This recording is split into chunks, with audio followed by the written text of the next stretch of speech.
Hello everyone and welcome to another video. Cassandra would like to introduce you to Phillip Anderson. Hello Cassandra, he said. Thank you for accepting my friend request. I really appreciate. God bless you. Hi, said Cassandra. Nice to meet you. Nice to meet you too, my dear, he said. Nice to meet you too, my dear. How are you? I'm trying to keep cool, said Cassandra. It's rather hot here today. We were having that infamous heat wave. Oh, really, my dear, he said. So tell me, where are you from? I live near Bury St Edmunds, said Cassandra. That's in Suffolk in England. It was very hot yesterday. It's much cooler today, and it's been raining. This was the following day. Where are you? All right, my dear. I'm born and raised in Austin, Texas. Also live and serve in Germany before I was deployed here in Syria 6 months ago for a peacekeeping mission under the United Nations, UN. So tell me, how long have you been on social media? Why do you want to know? Asked Cassandra. What an odd question. I'm not sure what you mean by social media. I'm not good with computers. Oh, my dear, he said. I found you among people I may know on Facebook, so I decided to add you up and see how best of friends we can be to each other. I also want you to know that I am willing and open and ready. That makes me think of Charles Dickens. Barkis is willing. Back to the action, and our man has just said, I also want you to know that I'm willing and open and ready to build a friendship that would last and stand the taste of time in the near future. Sometimes true friendship, in uppercase letters, is hard to come, but sometimes, as well, two mature hearts could build a long-lasting friendship. So here we are. Let's give. I have no idea how that even remotely relates to asking about social media, said Cassandra. Tell me what you do in Syria. All right, my dear. I am Brigadier General Mark Kenneth, said Phillip Anderson, the Principal Assistant Deputy Administrator for Military Application, National Nuclear Security Administration Department in the United States Air Force, who currently serves as the Commander of Air Combat Command and previously served as the Deputy Chief of Staff for Operations from August 2020 to August 2021. I didn't bother Googling that, but I'm sure you'd find it if you did. Okay, said Cassandra. So tell me, have you come across any military personnel online before now? He asked. What do you mean? Asked Cassandra. Have you come across any military personnel online here before now? I don't know what you mean, said Cassandra again. Have you chat with any military man here on Facebook before now? Are you there with me? I was in the kitchen, said Cassandra. I'm not sure why who I talked to is any of your business. I don't even know you. All right. I just want to know if you have really chat with a military man, just like my dear. Just read that again, guys, before we go on to the next bit. I just want to know if you have really chat with a military man just like my dear. So tell me, are you happily married with kids? I'm not married and I don't have children, replied Cassandra. And who is your dear military man? Are you gay? Our man, of course, missed that. Actually, he's going to miss most things. All right, my dear Cassandra, I'm a widower with a little kid named Henry, and he's in the boarding school, and I placed in under the head teacher in their school. I check on him every weekend via email, and he's the only close family I have right now. How old are you? Asked Cassandra. Do you live in your own house, alone? Said our man, who clearly wasn't reading anything that Cassandra said, and was just working his way down a list. How is that any of your business? Replied Cassandra. You do ask the strangest questions. I have a housekeeper called Chapman who lives on the top floor. Oh, my dear Cassandra, I just want to know more about you, and I am 63 years old. How about you, Cassandra? I'm 62, she said. No, most of us might think that was fairly similar in age. Wait for it, because, as I say, our man has a list of questions and a list of answers, and he's just working his way down. I would expect someone of your age to have grown-up children, not little kids. Were you batting away from home, as Daddy would have said? Oh, really, my dear, he said. I'm older than you, but that doesn't matter. Age is just a number. We can still be friends. I'm sure we can, said Cassandra. I don't think 1 year qualifies as age is just a number. All right, my dear. So tell me, what is your profession? At this point, Justine Tubbs had just left a comment on a previous video saying it also tickles me that they're always orthopaedic doctors, when we all know that they don't have the faintest clue what an orthopaedic doctor does. And I had replied, I'm waiting so patiently for a brain surgeon or a rocket scientist. To which Justine had replied, knowing the scammers and their malfunctioning brain cells, they'd probably say that they were brain rocket scientist surgeons. Obviously, that was too good to let go, and Cassandra was only too happy to oblige. I'm a neuroscience rocket surgeon. An answer that, of course, went straight over our man's head. All right, my dear, you seems to be a nice person, and I have really enjoyed every bit of our conversation, and I do not want to lose your contact, so can I have your email address so that I can always message you over there, because I'm not always online on Facebook? And so she gave him her email address. All right, my dear Cassandra, a moment. Get back to you, he said. I just you a massage on email. Please reply back my message, okay? Hello? How very peculiar, replied Cassandra. I have an email from a General Mark Kennett. Is he a friend of yours? There was a long pause, because Cassandra had missed the bit at the beginning where he said he was called Mark Kennett, and was under the impression she was talking to Phillip Anderson. Can't imagine why she would have thought that.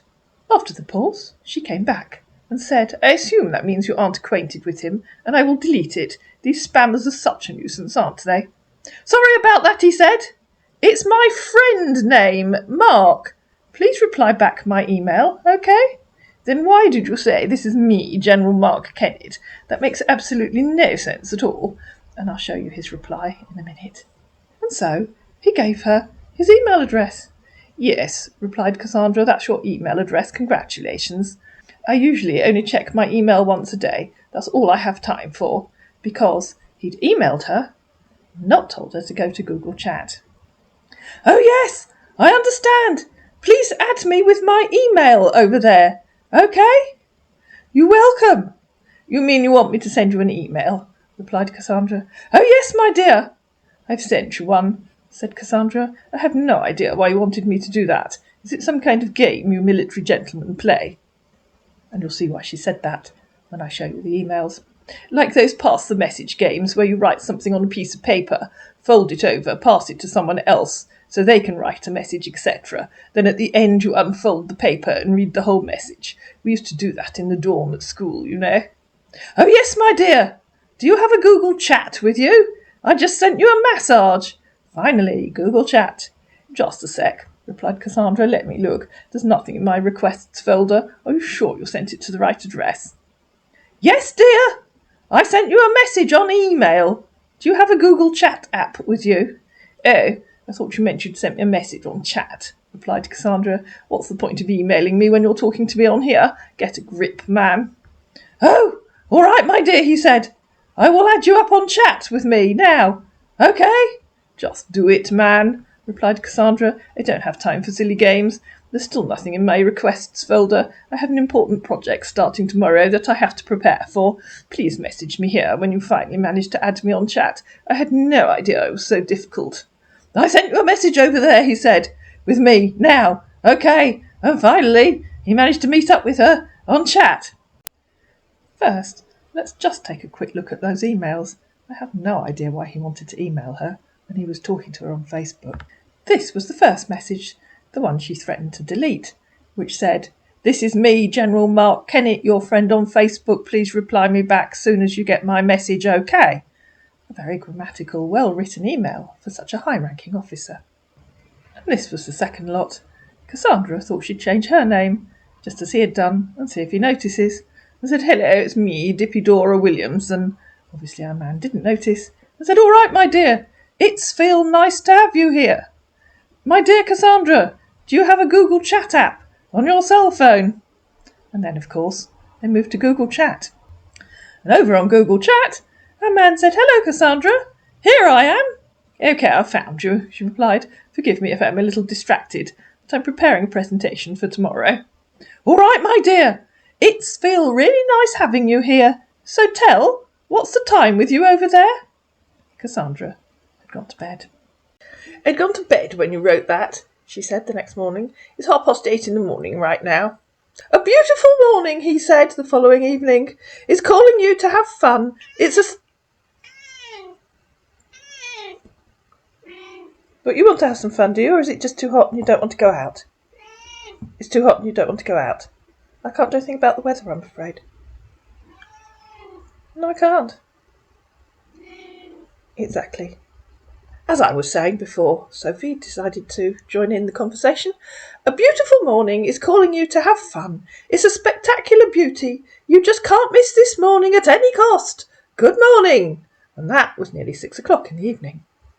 Are you confusing me with someone else? Replied Cassandra. It's dinner time. Oh, really? Not at all. It's also dinner time here with me, he said. What's the time with you over there now? Hello? It's 6 p.m, replied Cassandra. All right, my dear. What are your plans for? Plans for what? Asked Cassandra. What are your plans for?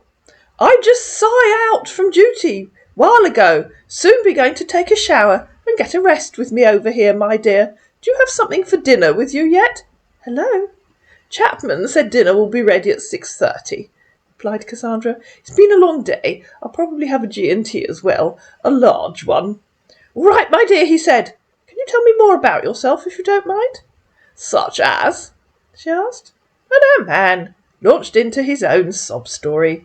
My dear, I have been a military personnel all my life, and I lost my parents at a very tender age. Exactly the sort of thing you tell someone when you're 62.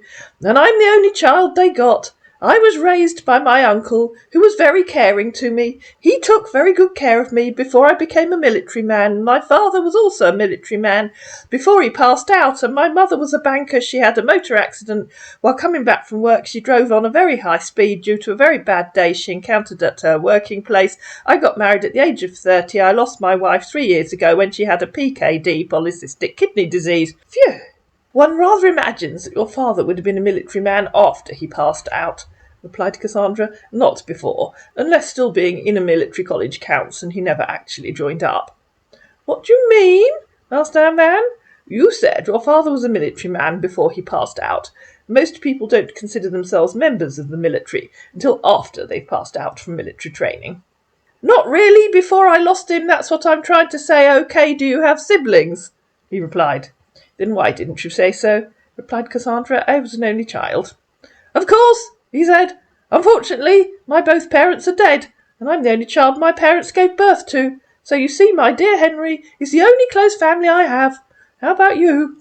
I don't have time for family, replied Cassandra. I never married, and I don't have children. I'm sure I told you that before.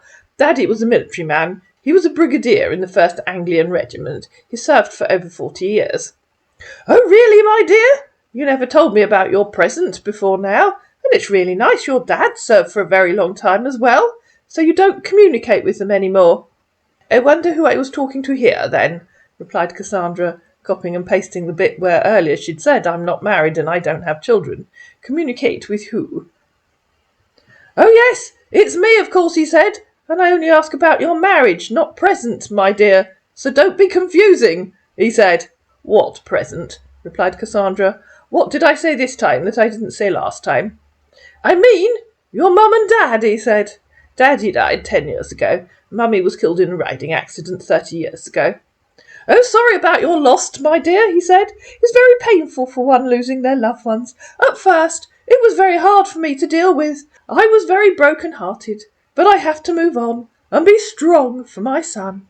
You told me your parents died when you were a child, replied Cassandra. Yes, my dear, I'm talking about my late wife, too, he said. Oh, okay. How old is your son?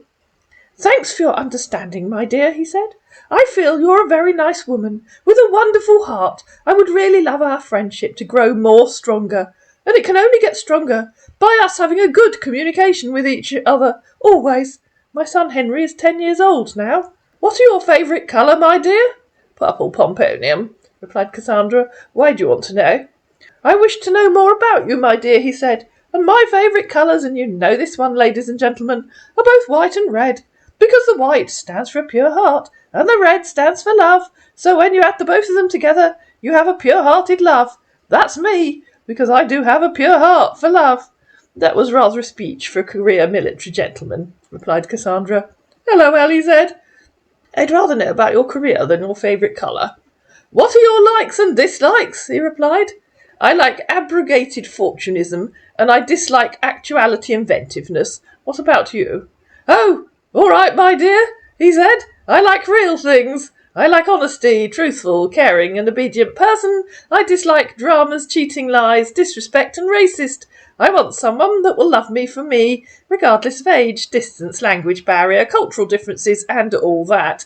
Because I do believe love knows no barriers, and is the conqueror of it all, and all things. I beg your pardon, replied Cassandra. I do sincerely hope that was a typo. I do suggest that you try again, though. Please, if you claim not to know what I mean, I suggest you read that list one entry at a time. I don't understand, he said. I'm sure you will if you read it one entry at a time. You're a mature American gentleman, and even Sophie dislikes the idea of an obedient person. And I am not a member of the army, and I am not one of your troops. All right, my dear, I understand, he said, having no idea what she was talking about. So tell me, what are your favourite types of food? I'm not fussy, she said. I eat most things. 10 years in boarding school taught me not to be picky. What are yours? Wow! That's nice of you. My favourite food is spaghetti and fried chicken, both stewed, and seafoods. The maid boggles at the thought of stewed fried chicken, replied Cassandra. Ha ha, he said. How tall are you? I'm 5'7". Why do you want to know? I'm 5'9". Wish to know more about you, my dear. I told you before. I do love a good list of questions that one can work one's way down, replied Cassandra. Let me guess what comes next. What are your hobbies? A man, of course. Just skim-read that. So he answered the question. I have a lot of things enjoying doing as hobbies. I love cooking, reading, driving, and all of that. How about you? You see, replied Cassandra, I knew that was the next question you would ask. Can I guess the next one as well? I'm thinking, do you drink or smoke? I don't have time for hobbies. What do you mean, my dear? He said. Can you reading my mind? I got the last one right, didn't I? Replied Cassandra. I thought I'd try again to see if I could make it twice in a row. I'd much rather know about your career. I really have no interest in your favourite colour. Did you join up straight from school, or did you go to university first? A man, of course, had no answer to that, so he disappeared. He came back the following morning. Wishing you a lovely good morning. It's a beautiful day, since you're part of it. And he sent her a red rose. Oh, it's you again, replied Cassandra that evening. Good evening. Guess you didn't expect me to write to you again, he said. Hope you're having a nice day, my dear friend. According to your question earlier, and here we go again, I lost my parents at a very tender age, and I'm the only child that they had, and I won't read you the rest, but it finished with, I lost my wife 3 years ago. What more would you like to know about me? Something different, replied Cassandra, instead of you just copying and pasting what you already said. If you know all I want to say to you, then why asking again, he said. I wasn't asking again, replied Cassandra. You keep telling me the same things, instead of answering the questions I've asked. So, for your convenience, 1, I'm not interested in the sob story of your childhood. 2, I asked you to tell me about your career. 3, I also asked, did you join up straight from school, or did you go to university first? Do you always talk rude to people, or just me, he said. And you keep asking same question. I joined up straight from school. It's you that's being rude, good sir, replied Cassandra. May I remind you of what you said? And she copied and pasted the bit where he'd said, if you know all I want to say to you, then why asking again? I simply asked you a question that you refused to answer. Now you have. Please apologise for your inexcusable rudeness. My intentions in having this conversation with you is to create friendship, he said. And if you know nothing about me, how can we be friends? Instead of answering a simple question, you launched into a long-winded description of your childhood, and we can't be friends if you refuse to answer a question, and then accuse me of being rude if I ask again. I think I deserve an apology here, he said. You do not, replied Cassandra. It was you that refused to answer, and you that was rude. It's fine, he said. I'll take all the blame. I'm sorry for being rude, in uppercase letters. So, as you refuse to answer, I will not answer any further questions from you, and I will accuse you of being rude if you ask again. I'm sorry, Cassandra, he said. You said, she replied. We cool, he asked. We'll see next time you ask me a question and I give you an irrelevant answer. Are you busy with something, he said. That's not necessary. I just said sorry. It's amazing how scammers just think that once they've said sorry, that kind of erases everything. "I'm making a sandwich," she replied, "and apologising after repeatedly accusing me of being rude and trying to blame me does not excuse you from getting a dose of your own medicine. That way you will know what it feels like. As my old nanny would have said, it will give you an opportunity to reflect on your own behaviour." "There's so much I want to ask," he said, "and I would love to know you properly." "If you say so," replied Cassandra. "I'm sorry for everything stress I've caused," he said. "Good," replied Cassandra. "What more do you want?" he said. "I want peace within us." "I'd like you to read what I type from now on," replied Cassandra, "and not launch into unrelated, random diatribes that have nothing to do with what I've asked you." "Good." "I'll take note, I promise," he said. "Thank you," replied Cassandra. "I'll read every single lines accordingly," he said. "I'm sorry, I feel bad already." "Good," replied Cassandra. "Do you make some sandwich for me?" he said. "It would be stale by the time you got here." "We could use the microwave," he said. "You can refrigerate it till I get there." "Okay." "So, do you have time to talk now? Anything you want to ask me?" "I'm just eating my sandwich," replied Cassandra, "and I wouldn't dream of asking you anything else. Clearly you aren't going to tell me about your career." "What more do you actually want to know about my career? Besides, it's fine," he said. "You can ask me anything, if that's all you care about. Can I have a photo of you? I hope you don't mind. You might probably hate me now." "My photo's on Facebook," replied Cassandra, "and I need to go and fix a broken stile in one of the fields." "Okay," he said. "So sorry about that. Oh, I know it's on Facebook. I'd want you to send me a personal one. A new one, if possible." "I really don't see why," replied Cassandra. "I don't change." "Sorry, I've been busy with duties. How are you?" he said, a couple of days later. "Hope you're okay." "An old school friend has come to stay," replied Cassandra. "She's leaving on Thursday." I'd gone to stay with my sister. "It's fine. Do you need some time?" he said. "I'll totally understand if you do." "My friend is upstairs packing," she said the next day. "She'll be leaving after lunch today." "Hope everything is okay with you," he said. "Let me know when you have enough time to talk." "Good morning," replied Cassandra. "I'm fine, thanks. It's going to be hot today, so I got up early to see to the livestock. I'm going to work indoors today. I think I'll take down some curtains and wash them. Some of them need mending." "Apart from telling me you're in Syria," continued Cassandra half an hour later, "I still have absolutely no idea what you actually do there, and I know that if I ask you, you'll refuse to tell me. So I guess it will have to remain a mystery."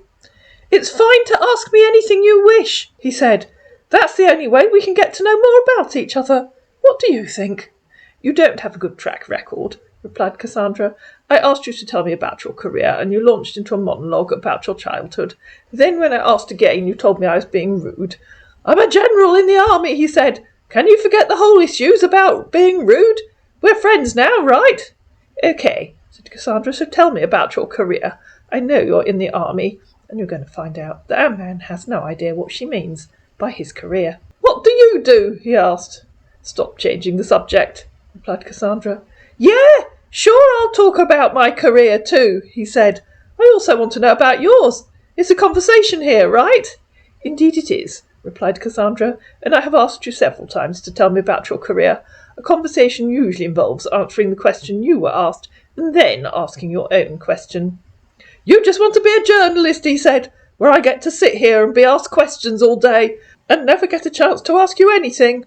I will not answer any questions, unless or until you tell me about your career," replied Cassandra, and then copied and pasted the bit where he'd said, "It's fine to ask me anything you wish," adding underneath, "and now you're being rude again," copying and pasting the bit where he said, "You just want to be a journalist where I get to sit here and be asked questions. Despite claiming," she added, "can you forget the whole issues about being rude?" "And you're not being asked questions all day," said Cassandra. "You have been asked one question, but you refuse to answer it."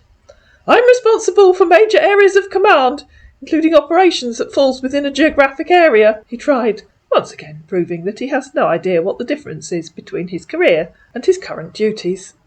"That is not your career," replied Cassandra, "so I'll ask you one final time. Tell me about your career. If you refuse to answer, I have no wish to continue talking to you. Goodbye." "Then what's my career?" said our confused scammer, who had no idea what a career is. "I find it hard to communicate with you. You make me have headaches sometimes. Goodbye. Take care of yourself, Cassandra." And then, the next day, When she didn't answer him, "Does it matter any more? Thought you said bye." "Yes, she did, mate. Goodbye." And that was the end of Phillip Anderson. I hope you enjoyed this video. If you did, please make me and YouTube happy by clicking the like button underneath it. Please share this video with your friends and anyone that you know that might be being taken in by a scammer. Please comment down below. I really do read all of your comments. And please subscribe to my channel. And I'll see you again in another video.